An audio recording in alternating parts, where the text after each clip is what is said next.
I was a platypus. Some background. This trip was not only my first shroom experience, but also my first and only drug experience. I have several friends who use drugs, including shrooms, for fun. I wasn't looking for fun, I was looking for answers. I was led to try shrooms because I had read about them as a spiritual tool, a tool that connects the mind to a higher realm. Anyway, I had expressed my desire to try shrooms with my friends. They all warned against it. They said I wasn't ready for it yet. They also gave me all the same first trip advice that I had already read about on the internet. I decided to ignore all the advice and do as I please. They also suggested that I needed to try other things first, like weed. Weed might be a gateway drug, but I need not use the gate to enter the realm.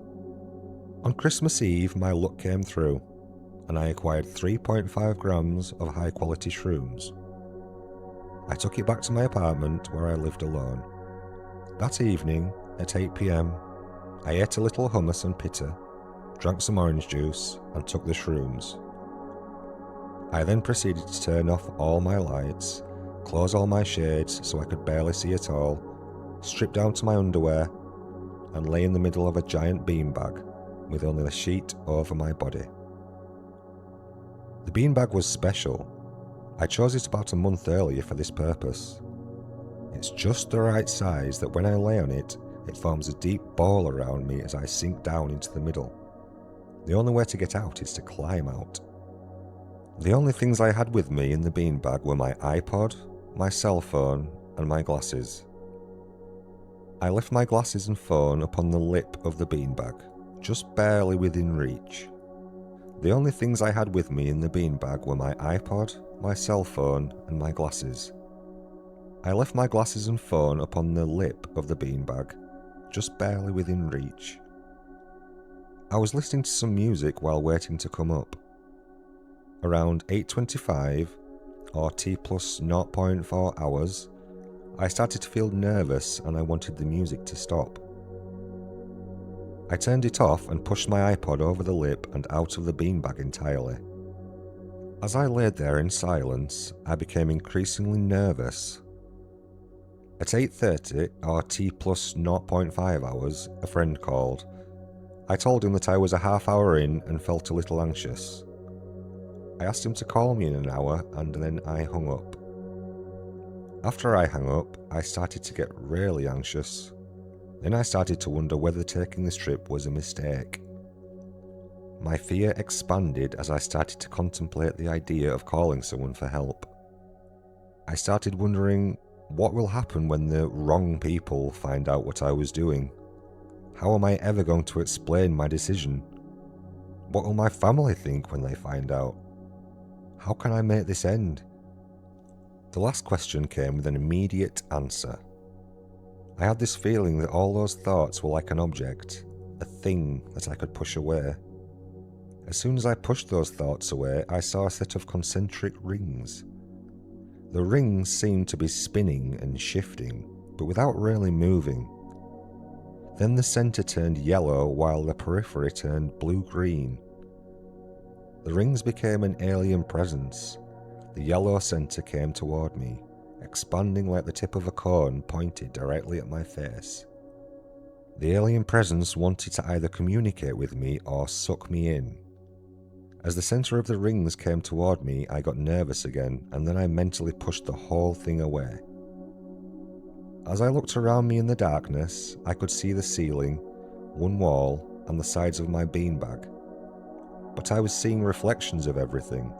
It felt like I was seeing in triplicate.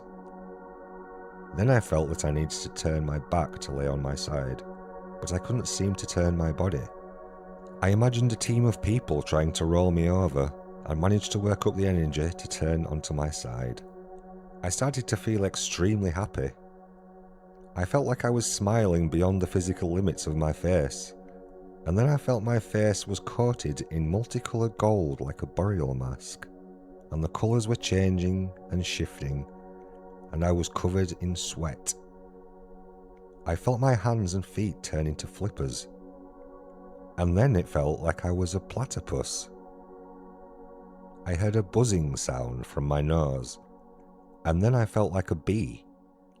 I felt my sweat, and my sweat turned into goo, and the sheet that I had over me became a membrane. My breathing felt like some kind of visceral pumping.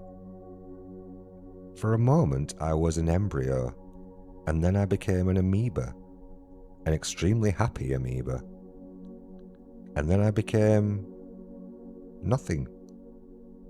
Nothing inside of an empty void. I felt scared and yet not scared. I attempted to mentally talk to myself. The words were seemingly there and yet they weren't there. I tried to remind myself that it's only a trip, but all I got was the vague sense of something spinning. It's a black hole. I'm inside it. There's nothing. I am nothing. But it's only a trip. But nothing is nothing, and I am nothing. But I'm only making it exist. It's only me. I am I. That's all there is. Just a self-aware construct and a void. That's all I am. Just a self-aware construct in a void. The next thing I remember is waking up, feeling dizzy and feeling the need to urinate. I checked my cell phone. It was now 9:30, or T plus 1.5 hours. I attempted to get up out of the beanbag, but I found that I could barely even sit up.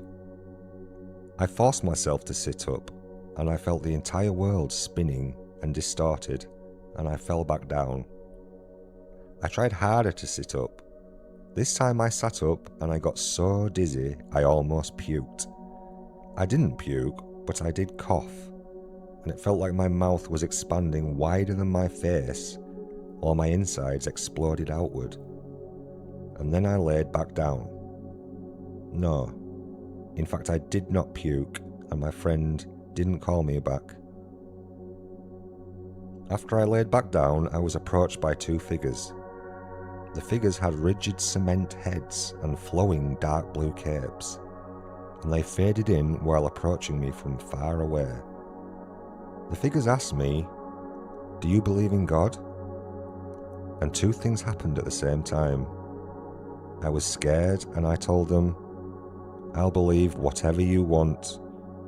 But at the same time I was confident and I thought, I'm free to lie to them and trick them any way I like in order to satisfy them. The two figures receded into the distance and faded out. Of what happened next, all I have are several clips of memory. In one clip, I remember I rubbed my face and saw my hands spin. My spinning hands turned into a triangular window. Everything shrank as if the window had a fisheye lens to it. And then I was inside a space probe looking out the window. In another clip, I remember being inside a giant 3D computer. In another clip, I saw my arms. They became very large and very small. They became multiplied. They got very weird. Now I'm laying in an infinite honeycomb. There's a clone of me in every cell of the honeycomb, and we are all beating and chanting, "I am I," in perfect synchronism. I am in every cell of the honeycomb, and yet I knew which cell is the one I physically occupy.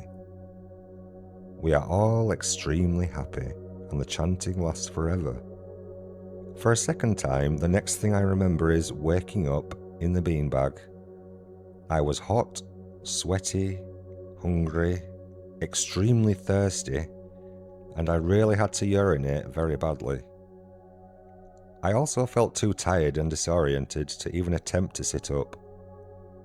According to my cell phone, it was now 10:30, or T plus 2.5 hours. I had to urinate so badly that I actually considered wetting myself. I decided to hold it in. As I laid there, I had to continuously remind myself that this was only a trip, that it would all be over soon. I was checking the time every few minutes. Time seemed to pass quickly, and this helped me stay calm. My last time check was about 12 or T+4 hours, which means I spent an hour and a half just laying there, suffering and trying to pass the time. I woke up for the third time. I jumped and climbed out of the beanbag and ran to the bathroom. Everything was spinning, but it wasn't that bad, and I could keep my balance. I felt like I was urinating forever. Also, I didn't miss the toilet. And then I ran to the kitchen sink to drink some water. My first attempt failed. I only got a little bit of water in my cup and then I spilled it on myself. My mind was racing and I had to concentrate and focus my thoughts to slow myself enough to fill the cup and drink it. I pulled a cup of yogurt out of the fridge, but I couldn't get it open and actually started to panic. Again, I slowed myself and got it open. I ate 1 spoonful of yogurt. The sensation of food in my mouth was overwhelming, almost sickening. I managed to swallow that 1 spoon of yogurt and put the rest back in the fridge. I checked my phone. The time was around 1 or T+5 hours. I laid down in the beanbag and fell asleep. I woke up a few hours later. The trip was over now. Ate, showered, I went back to sleep for most of Christmas Day.